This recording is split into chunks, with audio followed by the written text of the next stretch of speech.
짬내서 보고 인도네시아 가서 뽕 뽑자. 안녕하세요 여러분. 저는 ECK 교육의 인도네시아어 강사 남효민입니다. 자, 저희 오늘은요. 시즌 4의 7강 볼 거고요. 화장실과 관련된 표현들에 대해서 볼 거예요. 화장실이 어디 있나요? 화장실 좀 다녀올게요. 뭐 이런 표현들이 있죠. 우리 일상생활에서 사용하는 표현들이니까요. 꼭 같이 함께 해주셨으면 좋겠습니다. 자, 먼저 화장실이라는 단어 어떻게 말하는지가 나오는데요. 토일렛이라고 하셔도 되고요. 또는 까마르 끝질이라고도 합니다. 까마르는요, 방이라는 뜻이고요. 끝질은 작은이라는 뜻이에요. 그래서 까마르 끝질 하면 화장실이 됩니다. 근데 전혀 연관이 없죠. 그래서 많이들 처음 뭐? 이렇게 황당히들 하시더라고요. 까마르 끝질이라고 현지인이 얘기하면 아, 화장실 다녀오는 거구나 라고 아셔야지 되니까 제가 말씀을 드리는 거고요.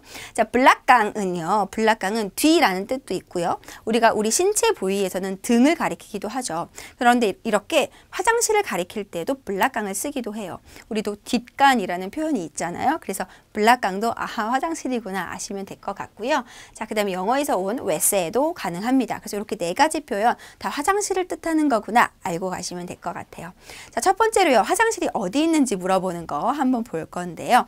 토일렛냐 아다 디마나 라고 물어보시면 됩니다. 자, 디마나는요. 어디에 라는 뜻이죠. 그래서 화장실이 어디에 있습니까? 토일렛냐 아다 디마나 라고 물어보시면 되고요. 자, 그 다음에 제가 화장실을 갔다 오고 싶어요. 그래서 화장실 좀 다녀올게요 라는 표현 인도네시아어로 알고 계셔야겠죠. Saya mau ke toilet sebentar 라고 하시면 됩니다. sebentar 쓰지 않으셔도 돼요. 잠시라는 뜻이기 때문에 Saya mau ke toilet 하셔도 돼요. 저 화장실 좀 가고 싶어요. sebentar 하면 잠시 좀 화장실 좀 다녀올게요 라는 표현이 이제 추가가 된다는 거 아시면 될 것 같고요. 자, 두 번째로 minta izin ke toilet dulu 라고 되어 있죠. 자, 이진이라는 요 단어는요. 허락을 뜻하는 단어입니다. 그래서 minta izin 그러면 허락해 주세요.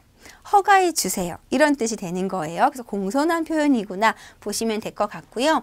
그 토일렛 뻐르기가 생략이 된 거죠. 그래서 민타 이진 그 토일렛 화장실 가도록 허락해 주세요. 직역을 하면 이런 뜻이지만 화장실 좀 다녀오겠습니다. 정중하게 말할 때 하는 표현이라고 보시면 될 것 같고요. 둘루 하면 먼저라는 뜻이죠. 그래서 이것도 없어도 됩니다. 네, 그래서 저 화장실 좀 다녀올게요. 민타 이진 그 토일렛 하셔도 됩니다.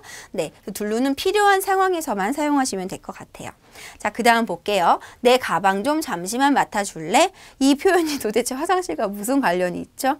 네, 화장실에요. 가방을 걸어두는 곳이 없는 경우가 많아요. 인도네시아는 우리나라는 대부분 좀 많이 갖춰져 있지만 가방을 둘 데가 없어요. 그럼 어떻게 하면 좋아요? 그렇죠. 친구나 지인에게 좀 맡겼다가 가방 좀 가지고 있어줘, 맡아줘. 이러고 이제 우리 화장실 가잖아요. 특히 여자분들은 가방이나 이런 것들을 갖고 계시니까요. 짐이나 이런 것들. 그래서 우리가 맡기다라는 표현을 가지고 있는 단어 띠띠이라는 단어를 쓸 거예요. 뭐라고요? 띠띠 이 단어만 갖고 가시면 되는데요. 비사까 뭐뭐 할 수 있을까요? 그죠? 아꾸 띠띠 따스고 내 가방을요. 아꾸죠. 소유격으로 들어간 겁니다. 그래서 꾸로 지금 축약이 됐어요. 따스는 가방이죠. 그래서 따스고 내 가방이 됩니다.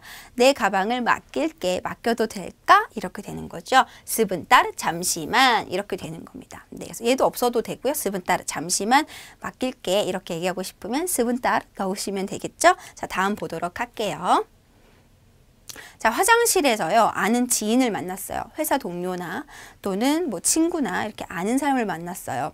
그러면 우리가 갈 때 제가 먼저 만약에 볼일을 다 봤어요. 제가 먼저 나갈 거예요. 화장실을. 그때 그분에게 안녕히 계세요 라고 인사하고 가기엔 좀 그렇죠. 왜냐면 그분은 화장실에 사는 분이 아니잖아요. 그분도 갈 거잖아요. 그래서 우리도 먼저 갈게요. 이렇게 눈인사하고 그쵸? 목례를 간단히 하고 가잖아요. 아는 사람을 만났을 때는. 그래서 여기서도 이제 배울 거예요. 인도네시아도 마찬가지거든요. 회사에서 뭐 학교에서 그런 화장실은 우리가 아는 지인을 만나기가 쉽잖아요. 그럴 때 지인을 만났을 때 제가 먼저 가게 되는 경우에 먼저 갈게요 라는 표현이요. 인도네시아어로 눌루안냐 라고 하시면 돼요. 뭐라고요? 눌루안냐 라고 하시면 되고요. 자, 그 다음에 인도네시아에서 화장실에 가셨을 때 손을 씻고 싶어요. 그쵸? 근데 손 씻는 곳이 어딘지 모르겠어요. 그럴 때 우리가 손은 어디서 씻죠? 라고 물어볼 수 있어요. 이거는 화장실에서 뿐만 아니라 식당에 가서도 마찬가지죠. 우리 식당에 가서 식사하기 전에 예를 들어 제가 손이 좀 더럽다고 생각이 돼서 손을 먼저 씻고 싶어요. 그러면 손 씻는 곳은 어디죠? 라고 식당에서도 물어볼 수 있잖아요. 다양하게 활용을 하실 수 있을 것 같은데요. 자, 뜸밭 쭈찌땅한 아다디마나라고 하시면 돼요. 뜸밭은 장소라는 뜻이에요. 쭈찌땅한 손을 씻다죠. 그래서 손을 씻는 장소가 어디에 있습니까? 라고 물어보는 표현이 될 거고요. 같은 의미로 다른 표현 한번 볼까요? 디마나 사야 볼레 쭈찌땅한 이라고 하실 수 있어요. 자, 디마나 어디에 라는 표현 의문사 유동적으로 위치합니다. 그렇죠? 그래서 디마나 사야 볼레 쭈찌땅한 이라고 하실 수 있어요. 볼레는 허락을 나타내는 거죠. 자, 그 다음 마지막입니다. 자, 비누는 어디 있죠? 자, 이제 손 씻는 곳을 갔어요. 비누가 없는 거예요. 자, 비누는 어디 있어요?